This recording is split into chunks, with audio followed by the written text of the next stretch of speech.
Well, it would appear that AEW, All Elite Wrestling, is experiencing a little bit of shrinkage with their arena size, and you know what? This is actually a good thing.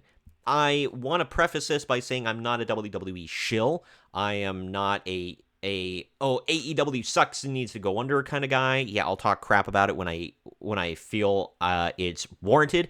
But I will also talk crap about WWE when I feel it's warranted. I don't want AEW to fail. I always root for the company to do better. I would like it to be more entertaining for people like me, but it's just not my cup of tea most of the time. But I can't deny that sometimes they knock it out of the park. Sometimes they whiff. It happens. But either way, they're going to start running smaller venues, and this might actually be a good thing. That's a good thing. Because it's been a joke for years at this point that, there's no fans on hard cam side. There are half full arenas or less. And it's been kind of an ongoing lolcow online. And so this might clear up some of that and be good for the company, good for the fans, good for the wrestlers, good for everybody. But we'll talk about it here in just a moment. I am Troy from the Main Event Marks. Let's get into it. This is the main event. I'm using Cultaholic here for the first story I wanted to cover. Report: AEW planning to hold tapings at smaller venues. All Elite Wrestling are planning to hold future tapings of AEW Dynamite and Collision at smaller venues, according to a report from Brian Alvarez, nephew Brian, on Wrestling Observer Live. The promotion has yet to make the changes, though, due to logistical issues. I mean, they probably booked way ahead, so we're dealing with that. But quote, I'm going to be kind of vague, but it's happening. I just don't know all the technical details. I've been told that there is headway being made in running smaller buildings. Now you hear that, and I think, why does headway need to be made? Just book smaller buildings. Well, apparently, there actually was a logistical reason why they were running a lot of larger buildings, and it had to do with the set and, in particular, the lighting rig. That makes sense as well. There was something that they had in their set that was basically too large and heavy to get into smaller buildings, and so they have been working on retooling it so that they can actually get their set into smaller buildings, Alvarez said. I'm wondering if it's that big double tunnel that they use, like the baby faces usually come out one side and the heels come out the other side. TNA did that for years, so I'm wondering if maybe that is it. Anyway, quote, so I think as the year 2025 kind of starts coming in, they've been talking about different ideas of production and everything like that. I think we're going to finally get the move. There are going to be smaller buildings. They're going to work on some production, and hopefully that will be a positive in terms of how the show looks, sounds, etc. on television, and they will save a lot of money, end quote. All Elite Wrestling attendance has struggled throughout 2024, especially for tapings of Dynamite and Collision, and the shows often take place in half-empty arenas. Not good. Believe me, not good. The promotion has had some success in running smaller venues already this year, and the AEW Collision residency in Arlington, Texas, was praised for having a hot crowd.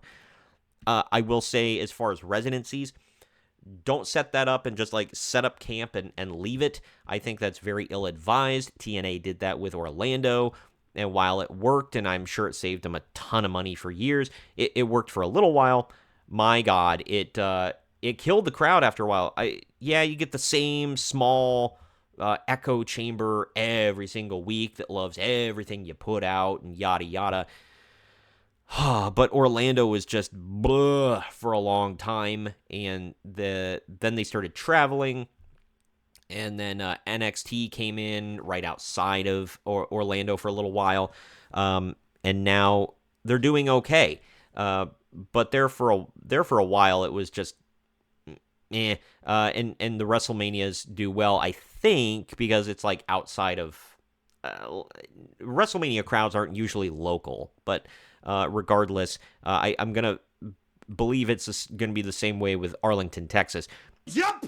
I would put my money on what they're saying is true. It seems logical, and I think it's a good thing though, because it just looks bad. Like I kept comparing it to like WCW 2000, WCW at the beginning of 2001, right before they closed. Even WCW in '99 when Russo took over. Obviously, attendance dropped off even more in the year 2000.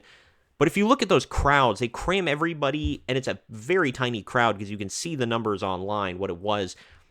They cram everybody into a small section, and they try to only shoot that section, but occasionally they would pull out, and they refused to start running smaller venues. At that time, I believe their reason was they booked all this stuff way ahead of time, and they just weren't going to pull out, which I think was dumb, but I kind of understand it. With AEW, it just seems to be an equipment situation, which, again, I kind of get, but it's stupid to not be more flexible than that. You can't downsize your set at all. I've seen multiple sets. Usually they go bigger for things like All In and, pay-per-views and whatever. But at the same time, like, you need to be able to downsize. You need to be able to upgrade whatever on a whim. You got enough money. Money, please! My money. I mean, come on. You need a borrow the Ring of Honor set even and slap an AEW logo on it if you have to. Something. Just get out of these big buildings where you can only see half a crowd. It looks embarrassing. It's making you look less than, and if they're and it makes you look bottom tier. Okay, you don't want any of that, okay? You don't want that to happen. If there's one thing AEW cannot afford moving forward is to look bottom tier.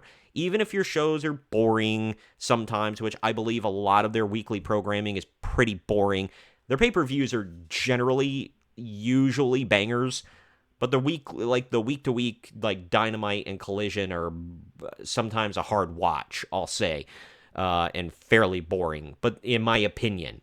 Done! But you can't afford to look bottom tier. You just can't. If you're honestly trying to compete with WWE, then you need to have a full building. Even if it's a smaller building, I don't care, and a half-full giant arena isn't going to do you any good. They were selling out there for a while, but you've burned through all of that goodwill. People saw it, and they're not coming back. You blew it! So I don't know what to tell you, man. You need to step it up a wee bit, and I think this is a positive change for them, and it could start to turn a little bit of tide, and it will save them a lot of money in the long run. I'll say that, and make them the butt of less jokes online. That's a big one. Either way, let me know what you think down in the comments section. I'd like to hear from diehard AEW fans or WWE fans. What do you think? Is this a cop-out? Is this a give-up? Or do you think this needs to happen until they're turning people away at the door of smaller arenas? I think this is nothing but a good thing. Yeah, in one way, it's sort of admitting defeat, but at the same time, if you keep getting stomped and you're still losing money, give it up, man. Run big arenas for your pay-per-views, and that's it. But I'd like to hear from you all down in the comments section. The articles I covered are linked down in the video description if you want to check those out. Also, if you would be so kind, please share this video around to everyone you know, like the video, subscribe to the channel, and click the bell to be notified every time I post brand new content. I am Troy. This is the main event. Marks. And I'll see you next time.